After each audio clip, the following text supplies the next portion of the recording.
ஒரு மலைப்பாதையில் நடந்த ஒரு விபத்து, ஒரு 20 வயது இளைஞனின் மரணம், அதை மறைக்க செய்யப்பட்ட ஒரு பயங்கரமான முடிவு.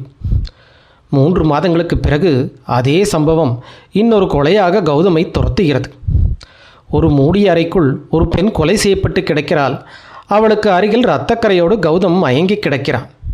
கதவும் பூட்டி இருக்கிறது, ஜன்னலும் பூட்டி இருக்கிறது. அப்படியென்றால் அந்த கொலையை செய்தது யார்? தன்னை நிரபராதி என்று நிரூபிக்க கௌதம் ஒரு பிரபல வக்கீலை சந்திக்கிறான். அந்த வக்கீல் அவனிடம் கேட்டது ஒரே ஒரு விஷயத்தை மட்டும்தான், உண்மையை சொல்லு. அதன் பிறகு கௌதம் சொன்ன உண்மை இந்த கதையையே தலைகீழாக மாற்றுகிறது. வாருங்கள், நாமும் சென்று பார்ப்போம் அந்த நாள். அத்தியாயம் 1. சென்னை நுங்கம்பாக்கத்தின் கிளாசிக் டவர்ஸ் கட்டிடத்தின் 11வது மாடியில் அமைந்திருந்த அந்த ஆடம்பரமான அலுவலகத்திற்குள் வழக்கத்திற்கு மாறான ஒரு மரண அமைதி நிலவியது. ஜன்னல் கண்ணாடிகளுக்கு வெளியே அக்டோபர் மாதத்து வடகிழக்கு பருவமழை சென்னையின் தெருக்களை வெளுத்து வாங்கி கொண்டிருந்தது. ஜன்னல் வழியே தெரிந்த தூரத்து தெருவிளக்குகளின் வெளிச்சம் பெருமழையின் அடர்த்தியில் மங்களாக தெரிந்தது. வானம் இருண்டு அடிக்கடி வெட்டும் மின்னல்கள் அந்த அலுவலகத்தின் இருண்ட மூலைகளை சில நொடிகளுக்கு நீல நிறத்தில் ஒளிரச் செய்து மறைந்தன.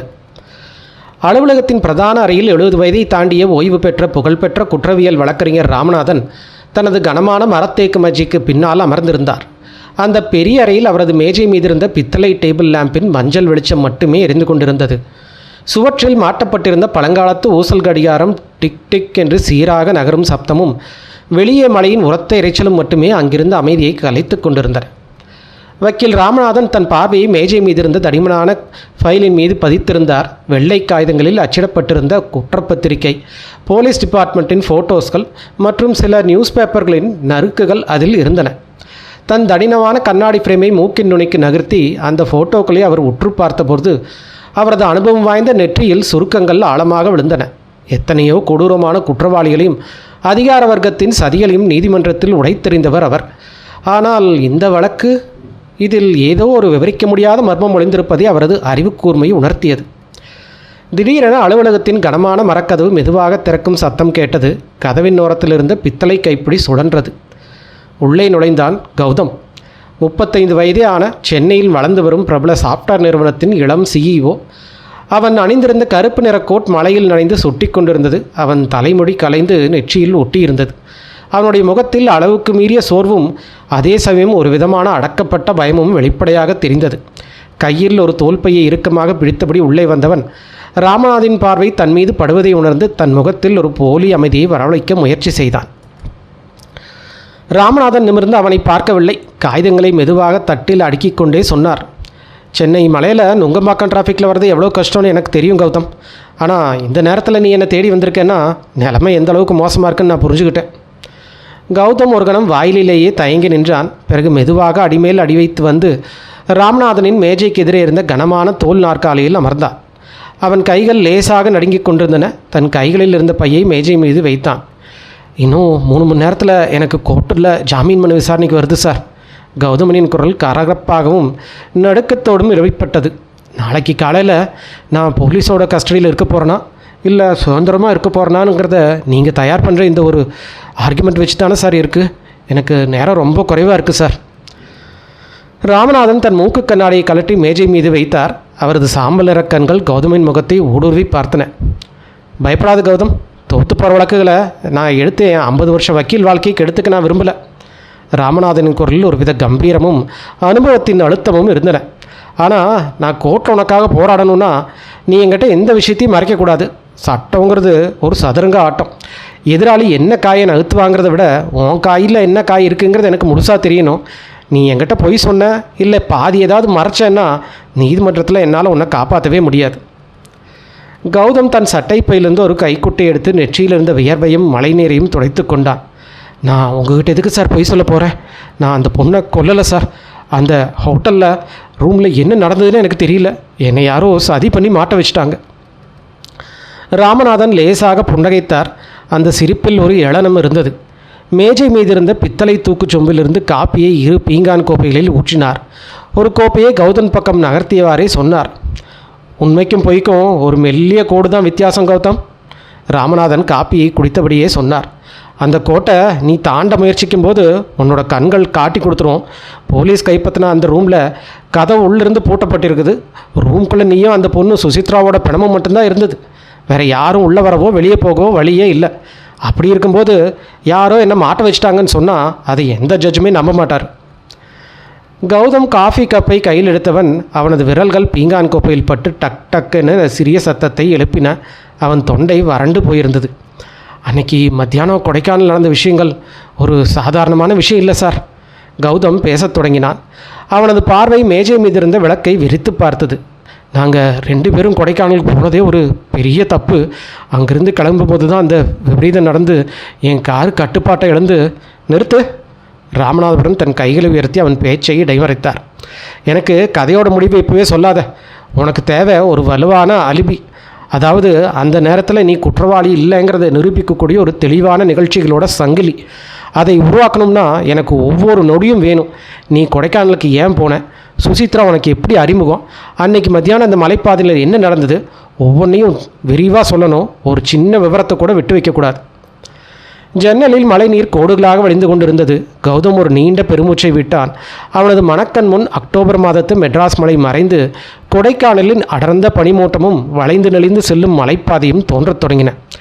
அது 3 மாதத்துக்கு முன்னாடி தொடங்குச்சு சார். கௌதம் தன் கடந்த காலத்தை மெதுவாக விவரிக்கத் தொடங்கினான். அடுத்த அத்தியாயம் கேட்பதற்கு முன்பு நண்பர்களே, இந்த மாதிரி ஒரு மணி நேர தமிழ் ஆடியோ புக் வீடியோவை உருவாக்க எனக்கு குறைந்தது 4 நாட்கள் ஆகும்.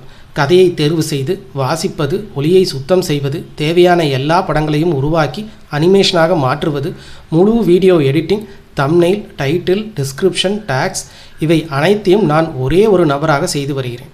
இந்த உழைப்பை நீங்கள் மதித்து எனக்கு தொடர்ந்து ஆதரவு தர விரும்பினால் தயவு செய்து இந்த சேனலை சப்ஸ்கிரைப் பண்ணுங்கள், வீடியோவுக்கு லைக் போடுங்க, உங்கள் பாசிட்டிவ் கருத்துக்களை கமெண்ட்ஸில் சொல்லுங்கள் மற்றும் உங்கள் நண்பர்களோட ஷேர் பண்ணுங்கள்.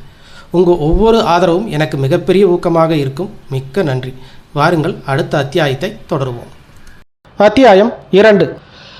3 மாதத்துக்கு முன்னாடி ஒரு ஜூலை மாதம் சார். கௌதம் தன் கைகளை ஒன்றாக விரல்களை பிணைத்து கொண்டான். அவனது குரலில் ஒருவித இறந்த காலத்து ஏக்கமும் பயமும் கலந்திருந்தது. எனக்கும் சுசித்ராவுக்கும் இடையில இருந்த தொடர்பு அது ஒரு சாதாரணமான நட்பு இல்லை சார். எனக்கு கல்யாணமாகி 5 வருஷம் ஆச்சு. என் மனைவி ரேகா ரொம்ப நல்லவ. ஆனால் பிஸ்னஸ் கார்ப்பரேட் லைஃப்னு ஓடிட்டு இருந்த எனக்கு சுசித்ராவோட அறிமுகம் ஒரு பெரிய மாற்றத்தை கொடுத்தது. சுசித்ரா ஒரு பெரிய ஃபேஷன் டிசைனர். 2 பேர்த்துக்குமே குடும்பம் இருந்தது. ஆனால் எங்கள் 2 பேர்த்துக்குள்ளேயே ஒரு ரகசிய உறவும் இருந்துச்சு. வக்கீல் ராமநாதன் அமைதியாக கேட்டுக்கொண்டிருந்தார். அவர் தனது பேனாவை கையில் பிடித்து மேஜையில் இருந்த காகிதத்தில் ஏதோ சிறிய குறிப்புகளை எழுதத் தொடங்கினார். அவரது முகம் எந்த உணர்ச்சியும் காட்டவில்லை. கௌதம் தொடர்ந்தான். அன்னைக்கு வெள்ளிக்கிழமை சார். நாங்கள் 2 பேரும் மெட்ராஸ்லேருந்து யாருக்கும் தெரியாமல் கொடைக்கானல் கிளம்புனோம். அது ஒரு ரகசிய சுற்றுலா. கொடைக்கானல் மலை அடிவாரத்தில் இருக்கிற ஒரு தனியார் எஸ்டேட் பங்களாவில் தான் தங்கினோம். 2 நாள் அங்கேயே இருந்தோம்.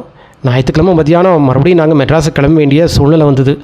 ஏன்னா என் மனைவி ரேகா என்னை தேட ஆரம்பிச்சிடுவா. அதே போல் சுசித்ராவோட கணவரும் அவளுக்கு ஃபோன் பண்ணிகிட்டே இருந்தார். அப்போது மணி எவ்வளோ இருக்கும்? ராமநாதன் இடைமறைத்தார். அவரது குரல் மிகவும் கூர்மையாக இருந்தது. மத்தியானம் 2:30 மணி இருக்கும் சார். கௌதம் சுவரில் இருந்த கடிகாரத்தை பார்த்து விட்டு சொன்னான். நாங்கள் கொடைக்கானலிருந்து வத்தலகுண்டு போகிற அந்த வளைவான மலைப்பாதையில் என்னோடய BMW காரில் இறங்கி வந்துக்கிட்டு இருந்தோம். மழை லேசாக தூறிட்டு இருந்தது. மலைப்பாதை முழுக்க ஒரே பனிமூட்டம். எதிர வர வண்டி எதுவுமே தெரியாத அளவுக்கு அடர்த்தியான பனி. யார் காரை ஓட்டுனா? நான் தான் சார் ஓட்டினேன். சுசித்ரா என் பக்கத்து சீட்டில் உட்காந்துருந்தா. கௌதம் தொண்டையை மீண்டும் வறண்டு போனது. அவன் நாக்கால் உதட்டை தடவிக்கொண்டான். அப்போ தான் அந்த ஒரு பெரிய ஆபத்தான வளைவை நெருங்கினோம். கார் மணிக்கு 60 கிலோமீட்டர் வேகத்தில் போயிட்டு இருந்தது. திடீர்னு சுசித்ராவுக்கு அவன் புருஷங்கிட்ட இருந்து ஃபோன் வந்தது. அவள் ரொம்ப பதற்றமாக ஃபோனை அட்டன் பண்ண போகும்போது அவள் குரல் நடுங்குச்சு. யோசிச்சு வண்டி ஓட்டு கௌதம், யாராவது பார்த்துட்டா எல்லாமே முடிஞ்சிடும். அவள் என்னை பார்த்து கத்துனா. நாங்கள் 2 பேரும் காரோட வேகத்தில் கவனத்தை செலுத்தாமல் வாக்குவாதம் பண்ண ஆரம்பித்தோம். ராமநாதன் தன் குறிப்பேட்டிலிருந்து கண்ணை உயர்த்தாமல் கவனச்சிதறல், ஆபத்தான வளைவில் வேகம் என்றார். ஆமாம் சார். கௌதம் கைகள் நடுங்கின. நான் ஒரு நொடி சுசித்ராவை பார்த்து பேசிட்டு மீண்டும் ரோட்டை பார்க்கும்போது என் ரத்தமே உறைஞ்சி போச்சு. அந்த பனிமூட்டத்துக்குள்ளே இருந்து திடீர்னு ஒரு நீல நிறம் மாருதி 800 கார் எதிரே வந்து நிற்கிது. அது ரொம்ப மெதுவாக வந்துக்கிட்டு இருந்தது. ஆனால் நான் பிரேக் அடிக்க வேண்டிய நேரத்தில் என் கார் வேகம் அதிகரிச்சிருந்தது. நீ பிரேக் அடிச்சியா இல்லையா? நான் முழு பலத்தோட பிரேக்கை மிதித்தேன் சார். கௌதமின் குரல் உயர்ந்தது. அவன் அந்த அதிர்ச்சியை மீண்டும் உணர்வது போல நாற்காலியில் முன்னோக்கி சாய்ந்தான். ஆனால் மலை ரோடு, BMW கார் கண்ட்ரோல் இல்லாமல் ஸ்கிட் ஆகிடுச்சு. கீச்சுன்னு ஒரு பயங்கரமான சத்தம். கார் சாலையோட மரத்தில் மோதாமல் இருக்க நான் ஸ்டீரிங் வீலை வலது பக்கமாக திருப்பினேன். ஆனால் என்னோடய கார் முன்பகுதியில் அந்த நீல நிற மாருதி காரோட டிரைவர் பக்கத்தில் பலமாக மோதிடுச்சு. டமால் என்ற ஒரு பெரிய சத்தத்தை கௌதம் தன் வாயால் விவரித்த போது நுங்கம்பாக்கம் அலுவலகத்தின் ஜன்னலில் இடி இடித்தது. அந்த சத்தம் இன்னும் என் காதுக்குள்ளே கேட்டுக்கிட்டே இருக்குது சார். கௌதம் தன் 2 கைகளாலும் தலையை பிடித்து கொண்டான். எங்கள் காரோட ஏர்பேக் உடனே ஓப்பன் ஆகிடுச்சு. எனக்கும் சுசித்ராவுக்கும் பெரிய காயமெல்லாம் இல்லை. ஆனால் அந்த நீலக்கார் மோதின வேகத்தில் நிலத்தடுமாறி ரோட்டில் இருந்த பெரிய மரத்தில் போய் நின்றுடுச்சு. அதோட முன்பகுதி முற்றிலும் நொறுங்கி போய் என்ஜின்லேருந்து புகை வந்துக்கிட்டு இருந்தது. ராமநாதன் பேனாவை கீழே வைத்தார். அந்த காருக்குள்ளே யார் இருந்தாங்க? நான் உடனே காரை விட்டு இறங்கி ஓடி போனேன் சார். கௌதமின் கண்கள் அகல விரிந்தன. ஆனால் சுசித்ரா என் கையை பிடிச்சி தடுத்தா. கௌதம், இறங்காத. நம்ம யாருன்னு தெரிஞ்சால் 2 பேர்த்தோட குடும்பம் நாசமாக போயிடும். போலீஸ் வரும், ப்ரெஸ் வரும், நம்ம ரகசியம் வரும், வெளியே வந்துடும்னு கத்துனா.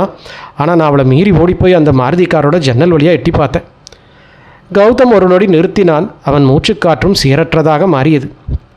அங்கே அந்த டிரைவர் சீட்டில் ஒரு 20 வயசான பையன் தலையிலிருந்து ரத்தம் வழிஞ்சு ஸ்டீரிங் மேலே சாஞ்சு கிடந்தான். அவன் மூச்சு பேச்சே இல்லை சார். அவன் மார்பு அசையில். நான் அவனோட கழுத்து நரம்பு தொட்டு பார்த்தேன். பல்ஸ் இல்லை. அந்த சம்பவத்திலேயே அவன் இறந்துட்டான். ஒரு கொலை.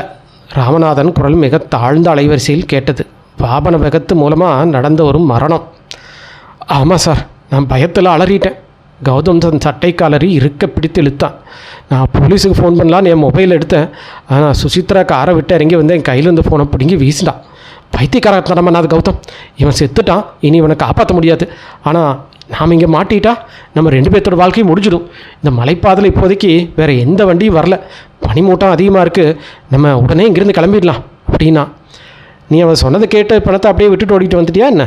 ராமநாதன் கேட்டபோது அவரது குரலில் ஒரு அருவருப்பு வெளிப்பட்டது. இல்லை சார், அதை விட பெரிய தப்பு நாங்கள் பண்ணினோம். கௌதமின் குரல் உடைந்தது.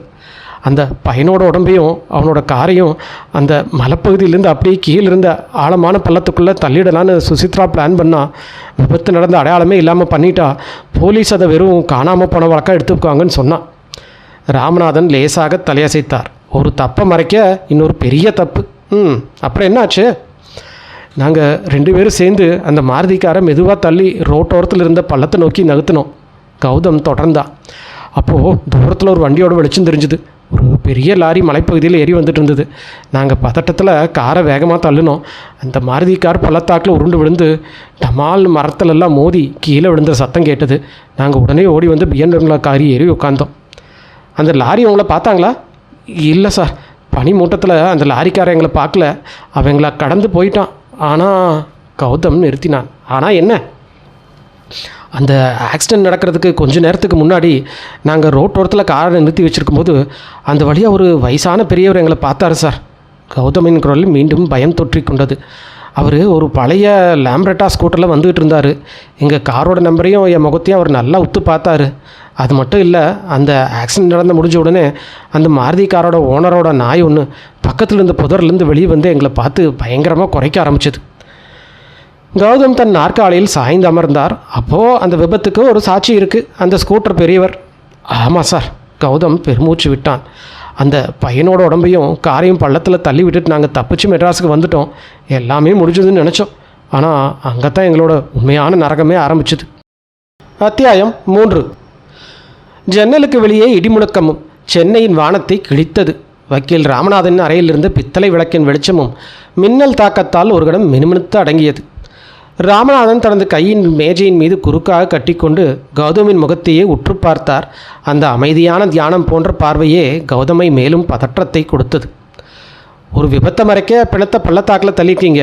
ஒரு வயசான ஸ்கூட்டர்காரர் அதை சாட்சியமாக பார்த்துருக்காரு. சரி, சென்னைக்கு திரும்பி வந்த பிறகு என்ன நடந்தது? ராமநாதன் குரல் மிகவும் நிதானமாக இருந்தது. எந்த ஒரு உணர்ச்சியும் காட்டாத அந்த குரல் தான் கௌதமை மேலும் உடைத்தது. சென்னைக்கு வந்ததும் 3 மாதம் எந்த பிரச்சனையும் இல்லாமல் இருந்தது சார். கௌதம் தன் சட்டை பட்டனை லேசாக தளர்த்தி கொண்டான். தொண்டை வறண்டு போயிருந்தது. நானும் சுசித்ராவும் அந்த ரகசிய உறவை முற்றிலும் முறிச்சுக்கிட்டோம். அவளை நான் பார்க்குறதோ பேசுகிறதோ இல்லை. எல்லாமே அடங்கி போச்சுன்னு தான் நான் நினச்சேன். என் மனைவியோடு நான் பழையபடி ஒரு இயல்பான வாழ்க்கையை வாழ ஆரம்பித்தேன். என் சாஃப்ட்வேர் கம்பெனியும் பெரிய அளவில் வளர ஆரம்பிச்சது. அந்த மலைப்பாதையில் செத்துப்போன அந்த பையனோட முகம் என் கனவுல வந்து பயமுறுத்தினாலும் வெளியுலகத்துக்கு நான் ஒரு நிரபராதி மாதிரி தான் உழவிட்டு இருந்தேன். அப்புறம் எப்படி இந்த வழக்கு மறுபடியும் உன்னை தேடி வந்தது? போன வாரம் புதன்கிழமை சார். கௌதமின் முகம் வியர்த்தது. என் ஆஃபீஸுக்கு ஒரு ஃபோன் கால் வந்துச்சு. சாதாரணமாக லேண்ட்லைன் நம்பர்லேருந்து. நான் அட்டன் பண்ணினேன். எதிர்முனையில் ஒரு குரல் ரொம்பவே எலக்ட்ரானிக்காக மாற்றி அமைக்கப்பட்டு, அதாவது வாய்ஸ் மாடுலேஷன் பண்ணியிருந்தது. ஒரு விசித்திரமான குரல். ராமநாதன் தன் பேனாவை மீண்டும் கையில் எடுத்தார். அந்த குரல் என்ன சொன்னுச்சு? கொடைக்கானல் பனிமூட்டம், நீல நிற மாருதி, முறிந்த மரக்கிளைகள், இந்த மூணையும் வரிசையாக சொன்னான். கௌதமின் கண்களில் அந்த நடுக்கம் மீண்டும் தெரிந்தது. அந்த வார்த்தைகளை கேட்டதும் எனக்கு ஹார்ட் அட்டாக் வர்றது போல் ஒரு வலி. உனக்கு என்ன வேணும்? கத்துன. நீ செஞ்சதை நான் பார்த்தேன். உன் கார் நம்பர், நீ பள்ளத்தாக்கில் பிணத்தை தள்ளிவிட்ட எல்லாமே என் கேமராவில் பதிவாயிருக்கு. உனக்கு மரியாதை வேணும்னா நாளைக்கு சாயங்காலம் 6 மணிக்கு நுங்கம்பாக்கத்தில் இருக்கிற கிராண்ட் பிளாசா ஹோட்டலோட 404வது நம்பர் ரூமுக்கு வந்துடு.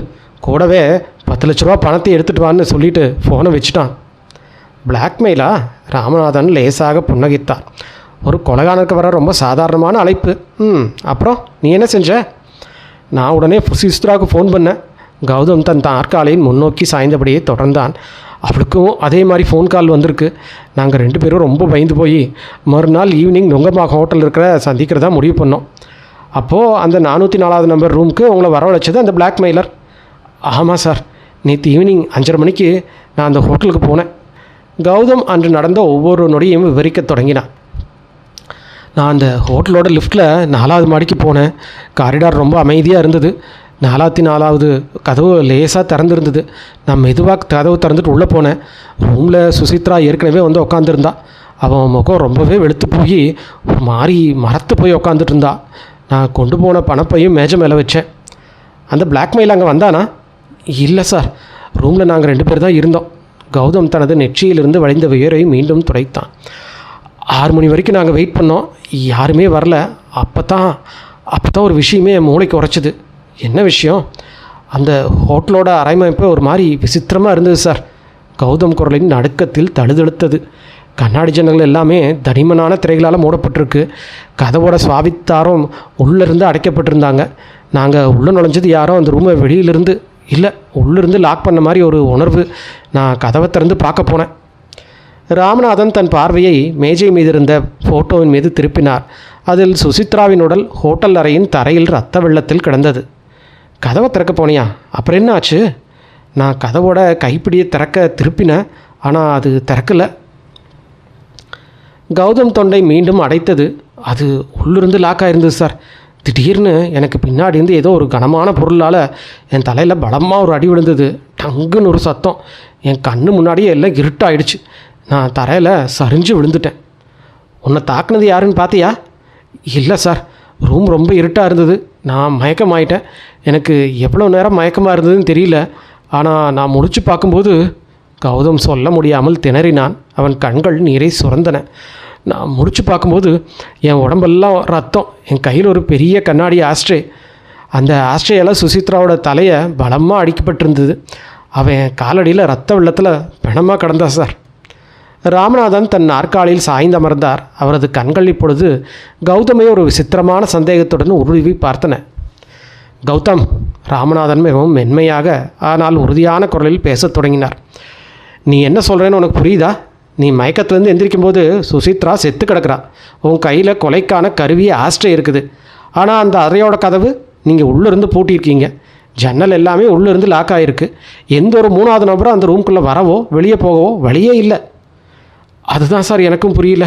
யாரோ ஒருத்தன் ரூமுக்குள்ளே எங்கள் கூடயே இருந்திருக்கான். அவன் என்னை அடித்து மயக்கமாக வச்சுட்டு சுசித்ராவையும் கொண்டுட்டு என் கையில் இருந்த அந்த ஆஸ்ட்ரேயை வச்சுக்கிட்டு மாயமாக மறைஞ்சிட்டான் சார். போலீஸ் கதவை உடச்சிக்கிட்டு உள்ளே வரும்போது நான் மட்டும்தான் அந்த ரூமில் இருந்தேன். அதனால தான் என்னை கொலைகாரன் கைது பண்ணிட்டாங்க. கௌதம், ராமநாதின் குரல் இப்பொழுது இடி போல இறங்கியது அந்த அறைக்குள். அவர் மேஜை மீது ஒரு அடி அடித்தார். மேஜை மீது இருந்த காஃபி டம்ளர் அதிர்ந்தது. உன் கதையை எந்த கோர்ட்டும் நம்பாது. ஒரு மூடிய ரூம்குள்ளே கதவும் ஜன்னலும் சாத்தி இருக்கும்போது யாரோ ஒரு பேய் வந்து கொலை பண்ணிட்டு போச்சுன்னு நான் வாதாட முடியும்? நீ என்கிட்ட பொய் சொல்கிற கௌதம். இந்த கேஸோட முக்கியமான முடிச்சு நீ சொல்கிற அந்த 3வது நபர் இல்லை. கொடைக்கானல் நீங்கள் கொண்டுட்டு போனீங்களே அந்த பையன், அவன் தான் அந்த பிரச்சனைக்கே காரணம். என்ன சார் சொல்கிறீங்க? கௌதம் அதிர்ச்சியுடன் பார்த்தான். ஆமாம் கௌதம், நீ சுசித்ராவை கொண்டது உண்மையாக பொய்யாங்கிறத விட நீ அந்த பையனை கொண்ட விஷயம் அந்த பிளாக்மெயிலருக்கு எப்படி தெரியும்? நீங்கள் காரை ஆற்றுல தள்ளும்போது அந்த வழியாக வந்தாரே ஒரு ஸ்கூட்டர்காரர், அவர் தான் அந்த பையனோட அப்பாவாக இருக்கணும். கௌதமின் முகத்தில் மரண பயம் படர்ந்தது. வக்கீல் ராமநாதன் இப்பொழுது தன் வலையை மெல்ல வீசத் தொடங்கினார். அத்தியாயம் 4. வக்கீல் ராமநாதன் தனது சட்டை பையிலிருந்து ஒரு சிறிய ஃபோட்டோவை எடுத்து மேஜை மீது வைத்தார். அந்த ஃபோட்டோக்களின் ஓரங்களில் லேசாக மஞ்சள் ஏறி பழுப்பாக இருந்தது. அதில் ஒரு பழைய நடுத்தர வயது தம்பதியினரும் அவருக்கு நடுவே சிரித்த முகத்தோடு நிற்கும் ஒரு 20 வயது வாலிபனும் இருந்தனர். கௌதம் அந்த புகைப்படத்தை எடுத்து அடுத்த வினாடி அவனது கண்கள் நிலைகுத்து போயின. அவன் கைகள் நடுங்கத் தொடங்கியது. இவன் தான் சார். கௌதமின் குரல் தொண்டைக்குள்ளேயே உறைந்து போய் வெளிவந்தது. அந்த மாருதி 800 காரில் அந்த மலைப்பாதையில் செத்துப்போன பையன். இவன் பேர் ஆகாஷ். ராமநாதன் குரல் அமைதியாக ஆழமாக ஒலித்தது. சென்னை ஐஐடியில் படிக்கிற ரொம்ப சிறந்த மாணவன். அன்றைக்கி தன்னோட சொந்த ஊரான கொடைக்கானலுக்கு போயிட்டு திரும்பி வரும்போது தான் உங்கள் BMW கார் இவன் மேலே மோதி இருக்குது. உங்களுக்கு இதெல்லாம் எப்படி தெரியும் சார்? கௌதம் திகைத்து போய் ராமநாதனை பார்த்தான். ராமநாதன் தன் மூக்கு கண்ணாடியை கலற்றி மேஜை மீது வைத்தார். நான் முன்னாடியே சொன்ன கௌதம், நான் தோற்று போகிற கேஸை எடுத்து வாதாடுறவன் இல்லைன்னு. நீ என்கிட்ட வர்றதுக்கு முன்னாடியே இந்த வழக்கோட பின்னணி நான் என் ஆட்களை விட்டு நல்லா ஆராய ஆரம்பிச்சிட்டேன். இப்போ நான் கேட்குற கேள்விக்கு நீ உண்மையை மட்டும்தான் சொல்லணும். சொல்கிறேன் சார், எதுவாக இருந்தாலும் சொல்கிறேன். ராமநாதன் தன் ஆட்காட்டி விரலை உயர்த்தி சொன்னார். முதல் போய், நீ அந்த 404வது ரூமுக்கு போகும்போது சுசித்ரா மட்டும்தான் இருந்தேன்னு சொன்னேன். ஆனால் ஹோட்டல் வரவேற்பறையில் இருந்த ரிஜிஸ்டரில் மிஸ்டர் அண்ட் மிஸ்ஸஸ் கௌதம்னு உன் கையெழுத்து தான் இருக்குது. நீ தான் அவளுக்கு முன்னாடியே அந்த ரூமை புக் பண்ணியிருக்க, சரியா? கௌதம் எச்சில் விழுங்கினான். அவனது நெற்றியில் வியர்வை முத்துக்கள் அரும்பின. அது சார், சுசித்ராவோட அடையாளம் வெளியே தெரியக்கூடாதுன்னு தான் நான் என் பேரில் ரூம் புக் பண்ணேன். ஆனால் நான் உள்ளே போகும்போது 2வது போய். ராமநாதன் அவர் பேச்சு இடைமறைத்தார். அந்த மலைப்பகுதியில் நீங்கள் விபத்து நடந்தப்போ அந்த லேம்ப்ராட்டர் ஸ்கூட்டரில் ஒரு பெரியர் வந்தாருன்னு சொன்னியே, அவர் யாருன்னு உனக்கு தெரியுமா? கௌதம் அமைதியாக இருந்தான். அவன் கண்கள் ராமநாதன் முகத்தை விட்டு விலகின. அந்த ஸ்கூட்டரில் வந்தது வேறு யாரும் இல்லை கௌதம். நான் முன்னாடி சொன்ன மாதிரி அந்த ஆகாஷோட அப்பா. அவர் பேர் விஸ்வநாதன். கொடைக்கானல் மலைப்பகுதியில் ஒரு சின்ன மெக்கானிக் ஷாப் வச்சு நடத்திட்டு வர்றாரு. அன்றைக்கி தன் பையன் காரில் வர லேட் ஆகுதேன்னு அவனை தேடி ஸ்கூட்டரில் எதிர் திசையில் வந்திருக்கார். அப்போ தான் உங்கள் கார் ரோட்டோரத்தில் நிற்கிறதையும் நீங்கள் சுசித்ராவும் நீங்களும் பதற்றமாக நிற்கிறதையும் பார்த்துருக்கார். கௌதமின் தலை தானாக குனிந்தது. அவர் அந்த இடத்த கடந்து போன சில நிமிடங்களுக்குள்ளே நீங்கள் அந்த மாருதி காரை பள்ளத்தாக்கில் தள்ளி விட்டுட்டீங்க. விஸ்வநாதன் தன் மகனை தேடி அலைஞ்சார். கார் பள்ளத்தாக்கில் கிடந்ததையும் கண்டுபிடிச்சார். ஆனால் போலீஸ் அதை வெறும் கட்டுப்பாட்டை இழந்த விபத்துன்னு வழக்க முடிச்சிட்டாங்க. அந்த பெத்த மனசுக்கு தெரியும் தன் பையனோட மரணத்தில் ஏதோ சதி இருக்குதுன்னு. ராமநாதன் சார், கௌதம் கெஞ்சும் குரலில் கூப்பிட்டான். பொறு கௌதம், இன்னும் முடியல. ராமநாதன் மேஜின் மீது 2 கைகளும் ஊன்றி முன்னோக்கி சாய்ந்தார். அந்த விஸ்வநாதன் சும்மா இருக்கல. தன் பையனை கொன்னது யாருன்னு தேட ஆரம்பித்தார். அன்றைக்கி அந்த பாதையில் அவர் பார்த்த BMW காரோட முதல் 2 நம்பரை வச்சு மெட்ராஸ் வரைக்கும் வந்து தேடி இருக்காரு. கடைசியாக உன் கார் நம்பரையும் உன்னோட சாஃப்ட்வேர் கம்பெனியும் கண்டுபிடிச்சிட்டாரு. அப்போ அந்த ஃபோன் கால்? ஆமாம், உனக்கும் சுசித்ராவுக்கும் ஃபோன் பண்ணி அந்த 404வது ரூமுக்கு வரவழைச்சது விஸ்வநாதன் தான். ராமநாதன் உறுதியான குரலில் சொன்னார். தன் பையனோட உடம்பை கூட அடக்கம் பண்ண முடியாமல் பள்ளத்தில் வீசிட்டு போனவங்கள அவர் சும்மா விடுவாரா? அந்த 404வது ரூம்குள்ளே வந்த போது எந்த பேயோ அல்லது மாய உருவமோ இல்லை. அது தன் பையனை இழந்த ஒரு தகப்பனோட பழிவாங்கும் உணர்ச்சி. கௌதம் அதிர்ச்சியில் மார்க்காலின் விளிம்பிற்கே வந்து விட்டான். அப்போது அந்த சுசித்ராவை கொண்டது அந்த விஸ்வநாதன் தானா சார்? என்னை அடித்து போட்டு மயக்கப்படுத்திட்டு சுசித்ராவை கொண்டு என் கையில் ஆஸ்ட்ரே வச்சுட்டு தப்பிச்சிட்டாரா? ராமநாதன் லேசாக சிரித்தார். அந்த சிரிப்பில் ஒரு பயங்கர உண்மையை ஒளிந்திருந்தது. கௌதம், நீ மறுபடியும் ஒரு பொய்யை உண்மையாக்க பார்க்குற. ராமநாதன் தன் குரலை தொனியை மாற்றி பேசினார். விஸ்வநாதன் அந்த ரூம்குள்ளே வந்தாருங்கிறது உண்மைதான். ஆனால் சுசித்ராவை கொண்டது விஸ்வநாதன் இல்லை. என்ன சார் சொல்கிறீங்க? அப்புறம் யார் கொண்டது? நீதான் கௌதம் கொன்ன. ராமநாதன் கர்ஜித்தார். சுசித்ராவை நீதான் கொன்ன.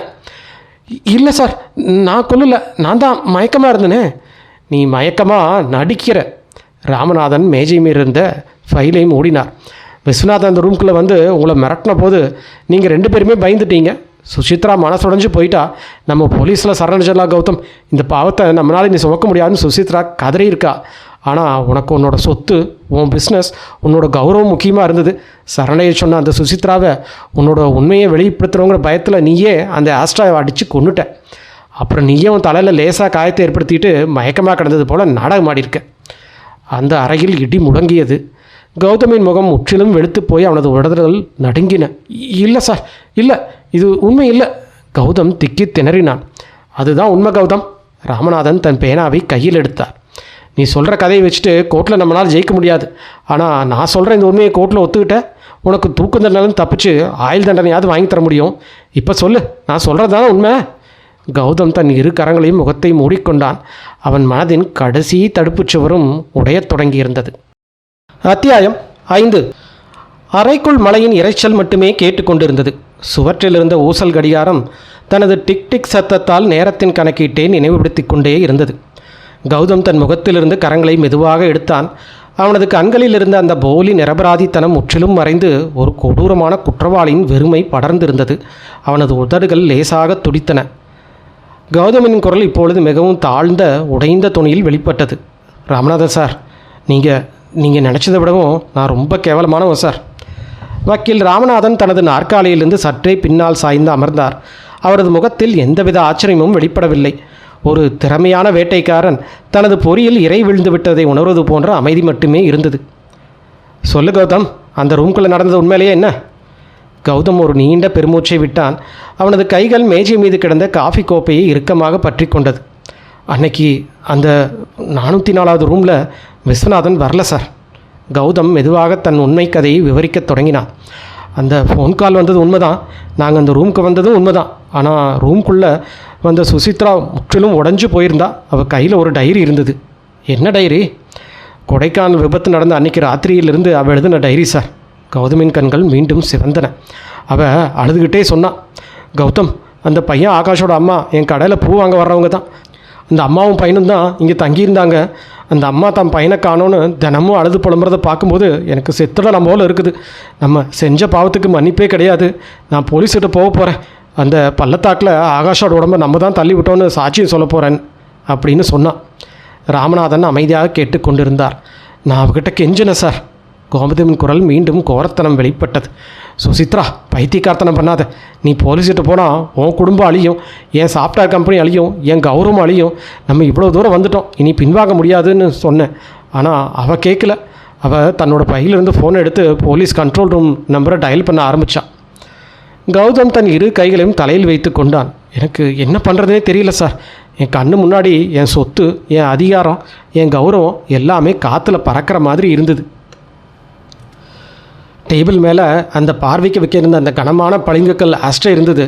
நான் யோசிக்கவே இல்லை. அது எடுத்து அவன் மண்டையில் பலமாக அடித்தேன். டக்குன்னு ஒரு சத்தத்தை கௌரவம் விவரித்த பொழுது அவன் கண்கள் வெறித்தரமாக மாறின. அவள் அலறிட்டே தரையில் விழுந்தா. ஆனால் நான் நிறுத்தலை சார். அவள் மூச்சு அடங்குற வரைக்கும் மறுபடியும் அடித்தேன். அவர் ரத்தம் என் சட்டை முழுக்க தெரிச்சுது. அவள் செத்து போயிட்டான்னு உறுதியானதும் எனக்கு புத்தி வந்துச்சு. நான் என்ன பண்ணியிருக்கேன்னு எனக்கு அப்புறம்தான் உரைச்சிது. அப்புறம் எப்படி அந்த மயக்க நாடகம்? ராமநாதன் கூர்மையாக கேட்டார். நான் உடனே அந்த ரூம்குள்ளேருந்து பாத்ரூமுக்கு போனேன். என் மேலேருந்து ரத்தக்கரைகளை கழுவினேன். ஆனால் கதவு வெளியிலேருந்து பூட்டியிருக்கிறத நான் கவனித்தேன். பிளாக்மெயில் பண்ணவன் எங்களை உள்ளே வச்சு பூட்டிகிட்டு போயிருந்தான். போலீஸ் உடச்சிக்கிட்டு உள்ளே வர போகிறாங்கன்னு எனக்கு புரிஞ்சுது. உடனே அந்த ஆஸ்ட்ரேயால் என் தலையில் லேசாக அடிச்சுக்கிட்டு நானே காயத்தை ஏற்படுத்திக்கிட்டேன். சுசித்ராவோட பணத்துக்கு பக்கத்தில் மயக்கம் அடைஞ்சது போல் விழுந்து நடித்தேன். கௌதம் முழு உண்மையும் சொல்லி முடித்துவிட்டு ராமநாதன் முகத்தை பார்த்தான். இப்போ சொல்லுங்கள் சார், என்ன இந்த வழக்கிலிருந்து காப்பாற்ற முடியுமா? தற்காப்புக்காக போராடும் போது நடந்த அசம்பாவிதம்னு சொல்லி என்னை வெளியே கொண்டு வர முடியுமா? கௌதமின் குரலில் பேராசையும் தப்பிக்கும் வெறியும் தாண்டவம் ஆடின. அத்தியாயம் 6. கௌதம் தன் வாக்குமூலத்தை சொல்லி முடித்தபோது அந்த அறையில் நிலவிய மயான அமைதி மேலும் அடர்த்தியானது. ஜன்னலுக்கு வெளியே மழை சற்றே குறைந்திருந்தாலும் இடியின் மெல்லிய முழக்கம் தூரத்தில் கேட்டுக்கொண்டே இருந்தது. வக்கீல் ராமநாதன் மேஜை மேலிருந்த மற்றொரு தடிமனான ஃபைலை எடுத்தார். அதில் போலீஸ் சேகரித்திருந்த சாட்சிகளின் நகல்களும் தடயவில்லை அறிக்கையும் இருந்தன. நீ சுசித்ராவை கொண்டுட்டு மயக்கமாக நடிச்சேன்னு சொல்கிற கௌதம். விஸ்வநாதன் தன் கரகரப்பான குரலில் பேசத் தொடங்கினான். ஆனால் அந்த 404வது ரூமுக்கு வெளியே என்ன நடந்துச்சுன்னு உனக்கு தெரியுமா? நீ மட்டும்தான் அந்த ரூம்குள்ளே நடக்கிற விஷயத்தை ஒழிச்சு மறைக்க பார்க்குறேன்னு நினச்சேன். ஆனால் உன்னை சுற்றி இருக்கிற ஒவ்வொரு மனுஷங்களும் உன்னை சந்தேகப்பட ஆரம்பிச்சிட்டாங்க ஏற்கனவே. கௌதம் நிமிர்ந்து பார்த்தான். அவன் கண்களில் குழப்பமும் பயமும் கலந்திருந்தன. என்ன சொல்கிறீங்க சார்? என் மனைவி ரேகாக்கு இதெல்லாம் ஏற்கனவே தெரியுமா? ராமநாதன் ஏளனமாக சிரித்தார். உன் மனைவி ரேகா ஒரு முட்டாள் இல்லை கௌதம். நீ அவளுக்கு தெரியாமல் சுசித்ரா கூட கொடைக்கானலுக்கு போனேன் இல்லையா? அன்றைக்கி ஞாயிற்றுக்கிழமை ராத்திரி நீ வீட்டுக்கு வரும்போதே உன் மனைவி உன்னை பார்த்தே கண்டுபிடிச்சிட்டா எல்லாத்தையும். ராமநாதன் அந்த ஃபைலில் இருந்த ஒரு சாட்சிய பத்திரத்தை எடுத்தார். ரேகா போலீஸ்கிட்ட கொடுத்துருக்க வாக்குமூலம் எங்கிட்ட இருக்கு கௌதம். ராமநாதன் விவரித்தார். அன்றைக்கி ராத்திரி நீ வீட்டுக்கு வந்தப்போ உன்னோட BMW காரோட முன் விளக்கு உடஞ்சிருந்தது. என்ன ஆச்சுன்னு அவள் கேட்கும்போது ஆஃபீஸ் பார்க்கிங்கில் யாரும் இடிச்சிட்டாங்க நீ போய் சொன்ன. ஆனால் உன் சட்டையில் அந்த மலைக்காத்தோட வாசனையும் உன் ஷூல் ஒட்டியிருந்த அந்த சிவப்பு நிற களிமண்ணும் அவளுக்கு சந்தேகத்தை கொடுத்தது. கொடைக்கானல் மலைப்பகுதியில் மட்டுமே கிடைக்கிற சிவப்பு களிமண் அது. அவளுக்கு அது ஏற்கனவே நல்லா தெரியும். கௌதமின் முகம் மேலும் இருண்டது. அவ்வளோ ஏன்? ராமநாதன் தொடர்ந்தார். சுசித்ராவோட கணவர் அரவிந்தர். அவர் மெட்ராஸில் பெரிய தொழிலதிபர். சுசித்ரா ஃபோன் பண்ணும் பேசும்போதெல்லாம் அவள் குரலில் இருந்த பயத்தை அவர் கவனிச்சிருக்கார். கொடைக்கானலேருந்து வந்ததுக்கு அப்புறமும் சுசித்ரா தினமும் ராத்திரி தூங்க முடியாமல் கதறி அழுதுருக்கா. நான் ஒரு பெரிய பாவம் பண்ணிட்டேன்னு புலம்பியிருக்கா. அரவிந்தன் அவளை எத்தனையோ தடவை கேட்டு பார்த்துட்டாரு. ஆனால் அவள் உண்மையை சொல்லலை. அப்போது அப்படி தான் போலீஸ்க்கு ஃபோன் பண்ணி சொன்னாரா? கௌதம் பதற்றத்துடன் கேட்டான். இல்லை. ராமநாதன் மேஜை மீது ஓங்கி அடித்தார். நீ சுசித்ராவை நுங்கம்பாக்கம் ஹோட்டலுக்கு வரவழைச்ச அன்னைக்கு சாயங்காலம் சுசித்ரா தன் கணவர் அரவிந்தனுக்கு ஒரு லெட்டர் எழுதி வச்சுட்டு தான் வந்திருக்கா. என் வாழ்க்கையில் நான் செஞ்ச ஒரே பெரிய தப்புக்கு நான் இன்றைக்கி முற்றுப்புள்ளி வைக்க போகிறேன்னு நான் போலீஸ்கிட்ட சரணடை போகிறேன்னு அந்த லெட்டரில் எழுதியிருந்தான். கௌதம் தன் தலையில் கை வைத்து அமர்ந்தான். அரவிந்தன் அந்த லெட்டரை பார்த்துட்டு பதறி போய் சுசித்ராவோட காரை பின்தொடர்ந்து நுங்கம்பாக்கம் ஹோட்டலுக்கு வந்திருக்கார். ராமநாதன் விவரித்தார். அவர் 4வது மாடிக்கு வரும்போது அந்த 404வது ரூம் பூட்டி இருந்தது. உள்ளே இருந்து சுசித்ராவோட பலமான அலறல் சத்தமும் நீ அவளை ஆஸ்ட்ரேலாம் அடிக்கிற சத்தமும் கேட்டிருக்கு. அரவிந்தன் கதவை பலமாக தட்டியிருக்காரு. கதவை திறடான்னு கத்தியிருக்காரு. ஆனால் நீ கதவை திறக்கல. எனக்கு எந்த சத்தமும் கேட்கல சார். நான் பயத்தில் வெறியோடு இருந்தேன். கௌதம் கதறினான். அரவிந்தனுடனே ஓடிப்போய் ஹோட்டல் மேனேஜர் கூப்பிட்டு போலீஸ்க்கு தகவல் கொடுக்க சொன்னார். ராமநாதன் தன் கைகளை உணர்த்தினார். போலீஸ் வந்து கதை உடச்சி உள்ளே நுழையும் போது சுசித்ரா ரத்த வெள்ளத்தில் பிணமாக கிடந்தா. நீ அவள் பக்கத்தில் மயக்கமாக நடிக்கிற. உன் கையில் ஆஸ்ட்ரே இருந்தது. உன் சட்டையில் சுசித்ராவோட ரத்தம் மட்டும் இல்லை, கொடைக்கானல் நீங்கள் கொண்டுட்டு போனீங்களே அந்த பையன் ஆகாஷோட கார்லேருந்து வந்த கிரீஸ் கரையும் இருந்தது. ஏன்னா நீ அன்னைக்கு எந்த சட்டையை போட்டுட்டு போனியோ அதே சட்டையை தான் நீ இப்போவும் போட்டிருந்த. கௌதம் முற்றிலும் உறைந்து போயிருந்தான். அவன் கட்டிய பொய்களின் கோட்டை ஒன்றாக நொறுங்கி விழுந்தது. நீ உன்னை பெரிய புத்திசாலி நினச்சிட்ட கௌதம். ராமநாதன் குரலில் ஆழமான வெறுப்புடன் ஒலித்தது. ஒரு கொலையை மறைக்க இன்னொரு கொலை பண்ணினேன். அந்த 2வது கொலையை மறைக்க மயக்க நாடகம் ஆடினேன். ஆனால் இயற்கை உன்னை சும்மா விடலை. உன்னோட மனைவியோட சாட்சியம், சுசித்ரா கணவரோட சாட்சியம், ஹோட்டல் ரெஜிஸ்டர், போலீஸ் கைப்பற்றின பிளட் சாம்பிள்ஸு எல்லாமே உன்னை சுற்றி ஒரு பெரிய எறும்பு சுவராக எழுப்பப்பட்டிருக்கு. நீ எந்த பக்கமும் தப்பிக்க முடியாது. கௌதமின் கண்கள் கலங்கின. அவன் உடம்பு முழுவதும் பயத்தில் நடுங்கியது. சட்டத்தின் பிடி தன் கழுத்தை நெருப்பதை அவன் தெளிவாக உணர்ந்தான். ராமநாதன் தன் மீது இருந்த குறிப்பேட்டை மூடினார். அவர் முகத்தில் ஒரு விசித்திரமான புன்னகை அரும்பியது. கௌதம், நீ ஒரு மிகச்சிறந்த கொலையாளி மட்டுமில்லை, சிறந்த நடிகனும் கூட. ராமநாதன் மெதுவாக எழுந்து நின்றார். ஆனால் நீ செஞ்ச ஒரே ஒரு தப்பு என்ன தெரியுமா? என்ன தப்பு சார்? கௌதம் பதற்றத்துடன் எழுந்து நின்றார். நீ அந்த பையன் ஆகாஷோட உடம்ப பள்ளத்தில் தண்ணியே, அங்கே அவனோட பேனா ஒன்று விழுந்திருந்தது. அந்த பேனாவை எடுத்து வச்சுக்கிட்டு தான் அவனோட அப்பா விஸ்வநாதன் உன்னை தேடி வந்திருக்கான். ராமநாதன் தன் சட்டை பையிலிருந்து ஒரு பழைய பேனாவை எடுத்து மேஜை மீது வைத்தார். கௌதம் அந்த பேனாவை பார்த்தான். அவன் முகம் அதிர்ச்சியில் உறைந்தது. இந்த பேனா உங்ககிட்ட எப்படி சார் வந்தது? ராமநாதன் தன் கண்ணாடியை கலற்றினார். அவரது கண்களில் இருந்த சாந்தம் மறைந்தது. ஒரு மாபெரும் நீதியின் ஜுவாலை வீசியது. ஏன்னா கௌதம், நான் லாயர், ராமநாதன் இல்லை. அந்த அறைக்குள் ஒரு குளிர்ந்த காற்று மேஜை மீது இருந்த காகிதங்களை லேசாக அசைத்தது. ஜன்னல் வெளியே மின்னல் வெட்டி மறைந்த அந்த ஒரு நொடியில் ராமநாதின் முகத்தில் இருந்த தோரணையே முற்றிலும் மாறியிருந்தது. கௌதம் அடிபட்ட ஒரு மிருகத்தைப் போல பின்வாங்கி நாற்காலியை பிடித்து கொண்டு நின்றான். அவனது கண்களில் பயத்தில் பிதுங்கின. நீங்கள் ராமநாதன் இல்லைன்னா அப்புறம் யார்? உண்மையான வக்கீல் ராமநாதன் எங்கே? கௌதமின் குரல் கரகரத்தது. தொண்டையிலேயே ஒட்டி கொண்டது. எதிரே இருந்த முதியவர் மெதுவாக தலையில் இருந்த செயற்கை முடியையும் மூக்கின் மீது இருந்த தடிமனான கண்ணாடியும் கலற்றி மேஜை மீது வைத்தார். அவரது முகத்தில் இருந்த சுருக்கங்களின் பின்னணியில் உறுதியும் வேதனையும் கலந்த ஒரு முகம் வெளிப்பட்டது. என் பேர் விஸ்வநாதன் கௌதம். அந்த சொல் இடிமுழக்கத்தை விட பலமாக அந்த அறையின் சுவர்களில் மோதி எதிரொலித்தது. விஸ்வநாதன். கௌதமின் கால்கள் தடுமாறின. அந்த பையன் ஆகாஷோட அப்பா?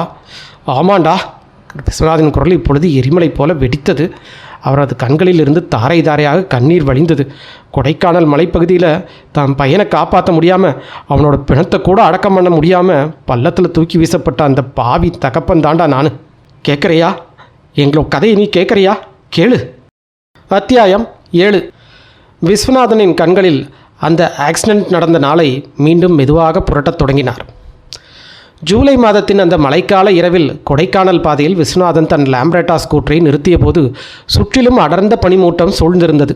தூரத்து மரங்களின் இடுக்கு வழியே வீசிய குளிர்ந்த காற்று அவரது சட்டைக்குள் ஊடுருவி உடலை நடுங்க வைத்தது. அவருக்கு வயது 58. கொடைக்கானல் வத்தலகுண்டு பிரதான சாலையில் ஒரு சிறிய மெக்கானிக் பட்டறை நடத்தி வருகிறார். தன் ஒரே மகன் ஆகாஷைத்தான் தான் உலகமாக நினைத்து வளர்த்து வந்தார். சென்னை ஐஐடியில் படித்து கொண்டிருந்த ஆகாஷ் தன் அம்மாவுடன் இணைந்து சென்னையில் தங்கியிருந்தான். வார இறுதியில் தந்தை பார்க்க மட்டும் ஊருக்கு வருவான். மதியம் 3:30 மணிக்கு மேல் ஆகாஷிடமிருந்து எந்த ஃபோன் காலும் வரவில்லை. அவன் ஓட்டி வந்த நீல நிற மாருதி 800 கார் வழியில் எங்காவது பழுதாயிருக்குமோ என்ற கவலையில்தான் விஸ்வநாதன் தன் ஸ்கூட்டரை எடுத்துக்கொண்டு மலைப்பாதையின் எதிர் திசையில் தேடி வந்தார். அப்போதுதான் அந்த ஆபத்தான வளைவுக்கு அருகே ஒரு கருப்பு நிற BMW கார் அருகே கௌதமும் சுசித்ராவும் பதற்றத்துடன் நின்றிருப்பதை விஸ்வநாதன் பார்த்தார். அவர் ஸ்கூட்டரை மெதுவாக கடந்து சென்றபோது கௌதமின் முகத்தில் தெரிந்த அந்த பயமும் காரின் முன்பக்கத்தில் அந்த ஹெட்லைட் உடைந்திருந்த பாகமும் விஸ்வநாதனின் கண்களில் பட்டன. ஆனால் தன் மகன் முன்னால் எங்கேயாவது போயிருப்பான் என்ற நம்பிக்கையில் அவர் மேலே சென்று விட்டார். இரவு 8 மணி ஆகியும் ஆகாஷ் வீட்டிற்கு வரவில்லை. விஸ்வநாதன் நெஞ்சில் ஏதோ ஒரு அசம்பாவிதம் நடந்துவிட்டதாக உள்மனது அலறியது. மீண்டும் அந்த மலைப்பகுதிக்கு ஸ்கூட்டரில் விரைந்தார். இந்த முறை அவர் கையில் ஒரு பெரிய டார்ச் லைட்டும் இருந்தது. மழை தூறிக்கொண்டிருந்த அந்த இருட்டு பாதையில் ஒவ்வொரு மரத்தின் அடியிலும் ஒவ்வொரு வளைவிலும் தன் மகனின் பெயரை கூப்பிட்டு கத்திக்கொண்டே இருந்தார். ஆகாஷ், ஆகாஷ், எங்கடா இருக்க? அவரது குரல் அந்த மலைப்பாதையின் பள்ளத்தாக்கில் எதிரொலித்து ஓய்ந்ததை தவிர எந்த பதிலும் வரவில்லை. திடீரென அந்த வளைவுக்கு அருகே இருந்த பெரிய மரத்தின் அடியில் பாதையின் ஓரத்தில் புதிதாக முறிந்திருந்த ஒரு மரைக்கலையும் தரையில் உடைந்த கண்ணாடி துண்டுகளையும் டார்ச் வெளிச்சத்தில் பார்த்தார். அவரது இதயம் வேகமாக துடிக்கத் தொடங்கியது. ஓடி சென்று பள்ளத்தின் விளிம்பில் நின்று டார்ச் லைட்டை கீழே அடித்தார். ஒரு 100 அடி ஆழமான பள்ளத்தாக்கின் இருளுக்குள் அடர்ந்த பொருளுக்கு நடுவே தலைகீழாக கவிழ்ந்து கிடந்தது அந்த நீல நிற மாருதி 800 கார். ஆகாஷ்! விஸ்வநாதன் அலறிய அலறலில் அந்த மலையே குலுங்கியது. அவர் தன் வயதையும் பொருட்படுத்தாமல் அந்த கரடுமுரடான பள்ளத்தாக்கின் பாறைகளையும் முட்களையும் பிடித்து கொண்டு கீழே இறங்கினார். அவரது கைகளிலும் கால்களிலும் முட்கள் தைத்து ரத்தம் வழிந்தது. சட்டை கிழிந்தது. கீழே சென்று காரின் கதவை பலமாக எடுத்து திறந்தார். டிரைவர் சீட்டில் ஆகாஷ் அசைவற்று தொங்கிக் கிடந்தார். அவனது தலைமுடியில் ரத்தம் உறைந்திருந்தது. விஸ்வநாதன் தன் மகனின் முகத்தை கைகளால் ஏந்தி, ஆகாஷ், கனத்திரடா, அப்பா வந்திருக்கண்டா என்று கதறினார். அவனது உடம்பில் எந்த சூடும் இல்லை, மூச்சுக்காற்றும் இல்லை. தன் மகனின் உயிரற்ற உடலை கட்டிக்கொண்டு அந்த பள்ளத்தாக்கின் இருளுக்குள் நடுநசியில் ஒரு தகப்பனாக அவர் அழுத கண்ணீர் அங்கிருந்த பாறைகளில் வழிந்தோடியது. மறுநாள் காலை கொடைக்கானல் காவல் நிலையத்தில் விஸ்வநாதன் புகார் கொடுக்க போனார். ஆனால் போலீஸ் இன்ஸ்பெக்டர் அதை ஒரு சாதாரண விபத்தாகவே பார்த்தார். மலைப்பாதையில் மலை ரோடு சார், வண்டி கட்டுப்பாட்டிலேருந்து பள்ளத்தாக்கில் விழுந்திருக்கு, இதில் வேற என்ன இருக்குது என்று அலட்சியமாக பேசினார். இல்லை சார், என் பையன் நல்லா வண்டி ஓட்டுவான். அந்த வளைவில் ஒரு BMW கார் நின்றுட்டு இருந்தது. ஒரு ஆம்பளையும் பொம்பளையும் பதற்றமாக நின்றுருந்தாங்க. என் பையனோட கார் மேலே அந்த வண்டி மோதி இருக்கும் சார் என்று விஸ்வநாதன் கதறினார். ஆதாரம் இருக்கா? இன்ஸ்பெக்டர் நிமிர்ந்து பார்த்தார். அந்த காரோட நம்பர் தெரியுமா? போலீஸுக்கு 1000 வேலை இருக்குது சார். ஆதாரம் இல்லாமல் பெரிய இடத்து காரையெல்லாம் சந்தேகப்பட முடியாது. முதல்ல உங்கள் பையனோட பாடியை வாங்கிட்டு போய் அடக்கம் பண்ணுற வழியை பாருங்கள் என்று விரட்டினார். போலீஸ் அமைப்பும் அதிகார வர்க்கமும் ஒரு ஏழை தகப்பனின் கண்ணீரை கண்டுகொள்ளவே இல்லை. ஆகாஷின் உடலை அடக்கம் செய்துவிட்டு வந்த விஸ்வநாதன் தன் வீட்டின் இருண்ட அறையில் அமர்ந்திருந்தார். அவரிடம் அப்பொழுது அழுகையில்லை, ஒரு கொடூரமான பழிவாங்கும் தீ மட்டுமே எரிந்து கொண்டிருந்தது. அவர் மீண்டும் அந்த விபத்து நடந்த இடத்திற்கு சென்றார். பள்ளத்தாக்கின் புதர்களுக்குள் இறங்கி தன் மகனின் கார் கிடந்த இடத்தை ஒவ்வொரு அங்கலமாக ஆராய்ந்தார். அப்பொழுதுதான் பாறை இடுக்கில் பிரகாசித்த ஒரு பொருளை பார்த்தார். அது கௌதமின் BMW காரின் முன்விளக்கிலிருந்து உடைந்த சிவப்பு நிற பிளாஸ்டிக் துண்டு. அதோடு அந்த மரத்தின் வேருக்கு அருகே ஆகாஷ் வழக்கமாக தன் சட்டைப்பையில் வைத்திருக்கும் அந்த பழைய பேனாவும் கிடைத்தது. அதன் பிறகு விஸ்வநாதன் தன் மெக்கானிக் பற்றியை மூடினார். சென்னைக்கு கிளம்பினார். அந்த சிறிய பிளாஸ்டிக் துண்டையும் BMW காரின் முன்பகுதி உடைந்த அடையாளத்தையும் வைத்து சென்னையின் ஒவ்வொரு சர்வீஸ் சென்டராக ஏறி இறங்கினார். 3 மாதங்கள் தூக்கமில்லாமல் உணவில்லாமல் சென்னையின் தெருக்களில் அலைந்தார். கடைசியாக கிண்டி பகுதியில் இருந்த ஒரு பெரிய கார் சர்வீஸ் சென்டரில் ஜூலை மாத இறுதியில் முன்பகுதி உடைந்த சர்வீஸுக்கு வந்திருந்த BMW காரையும் அதை ஓட்டி வந்த கௌதமின் முகவரியும் கண்டுபிடித்தார். அங்கிருந்துதான் கௌதமிற்கு விஸ்வநாதன் வலை விரிக்கத் தொடங்கினார், பொறி வைக்கத் தொடங்கினார். அத்தியாயம் 8. விஸ்வநாதன் பொறுமையாக தன்னுடைய ஃப்ளாஷ்பேக்கை மொத்தமாக சொல்லி முடித்தார். அதை முடித்ததும் கௌதம் அப்படியே அதிர்ச்சியில் நின்றுவிட்டான். ஒரு வினாடி. பிறகு கதவை நோக்கி ஓட முயன்றான். ஆனால் அவன் கால்கள் பின்னிக் கொண்டன. ஓட முடியாது கௌதம். விஸ்வநாதன் தன் சட்டைப்பையிலிருந்து ஒரு சிறிய ஒளிப்பதிவு கருவியும் கோட்டில் தைக்கப்பட்டிருந்த அந்த வீடியோ கேமராவையும் மெதுவாக வெளியே எடுத்து வைத்தார். அதில் ஒரு சிவப்பு விளக்கு எரிந்து கொண்டே இருந்தது. நீ இந்த ரூம்குள்ளே காலடி வச்சதுலேருந்து நீ சொன்ன ஒவ்வொரு பொய், நீ செஞ்ச ஒவ்வொரு கொலை, ஆகாஷோட காரை பள்ளத்தாக்கில் தள்ளந்து ஒத்துக்கிட்டது, சுசித்ராவை மண்டையை உடச்சி கொன்னது எல்லாத்தையும் வாக்கு மூலமாக கொடுத்துருக்க. எல்லாமே இந்த வீடியோலையும் டேப்லேயும் ரெக்கார்ட் ஆகிருக்கு. கௌதம் தன் கைகளை தலையில் வைத்துக்கொண்டு தரையில் மண்டியிட்டான். இது சதி, நீங்கள் என்ன ஏமாற்றிட்டீங்க. வக்கீல் ராமநாதன், உண்மையான வக்கீல் ராமநாதன் உனக்கு ஜாமீன் எடுக்க கோர்ட்டுக்கு போயிருக்கார். விஸ்வநாதன் தொடர்ந்தார். அவர் வர்றதுக்கு முன்னாடி உங்கள்கிட்ட உண்மையை வரவழைக்கத்தான் நான் இந்த நுங்கம்பாக்கம் ஆஃபீஸில் வக்கீல் ராமநாதன் மாதிரி வேஷம் போட்டு உனக்காக காத்திருக்கேன். நீ சுசித்ராவை கொண்டுட்டு மயக்கமாக அடிக்கிறேன்னு எனக்கு அப்போவே தெரியும். ஆனால் சட்டத்தோட முன்னாடி உன்னை நிரூபிக்க உன்னோட சொந்த வாக்குமூலம் தேவையாக இருந்தது. அப்பொழுது ஆஃபீஸின் கதவு பலமாக திறக்கப்பட்டது. துப்பாக்கியுடன் 4 போலீஸ் கான்ஸ்டபிளும் அவருக்கு முன்னால் ஒரு அசிஸ்டன்ட் கமிஷனரும் அறைக்குள் பாய்ந்தனர். அவர்களுக்கு பின்னால் திகைத்து போய் நின்றிருந்தார் உண்மையான வக்கீல் ராமநாதன். ஹேண்ட்ஸ் அப் கௌதம், ஏசிபியின் குரல் அறையை அதிர வைத்தது. விஸ்வநாதன் மேஜை மீது இருந்த அந்த வீடியோ கருவியும் எடுத்து ஏசிபியுடன் நீட்டினார். சார், என் பையன் ஆகாஷை கொண்டது இவன் தான், சுசித்ராவை கொண்டது இவன் தான், இதில் இவனோட முழு வாக்குமூலம் இருக்குது. ஏசிபி அந்த ரெக்கார்டரை வாங்கி கொண்டு காவலர்களை பார்த்து, விளங்க மாட்டேங்க இந்த மிருகத்துக்கு என்று உத்தரவிட்டார். காவலன் ஒருவன் இரும்பு விலங்கோடு கௌதமை நெருங்கினான். கலக்கென்ற உலோக சத்தத்துடன் கைவிலங்கு கௌதமின் மணிக்கட்டை பூட்டியது. அவனது அதிகாரம், பணம், கௌரவம் எல்லாமே அந்த இரும்பின் குளிர்ச்சியில் உறைந்து போயின. கௌதம் வெளியே எடுத்துச் செல்லப்பட்ட போது விஸ்வநாதன் தன் சட்டைப்பையிலிருந்து தன் மகன் ஆகாஷின் சிறிய புகைப்படத்தை வெளியே எடுத்தார். ஜன்னல் வழியே தெரிந்த அந்த இருண்ட மெட்ராஸ் நகரத்தை பார்த்தபடி அந்த புகைப்படத்தை நெஞ்சோடு அணைத்து கொண்டார். ஆகாஷ், உன் ஆத்மாக்கு இன்னைக்கு அமைதி கிடச்சிருக்கும்டா. நுங்கம்பாக்கத்தின் பெரும் மழை மெல்ல தனியத் தொடங்கியிருந்தது. சட்டத்தின் கரன்கள் தன் கடமையையும் முடித்திருந்தன.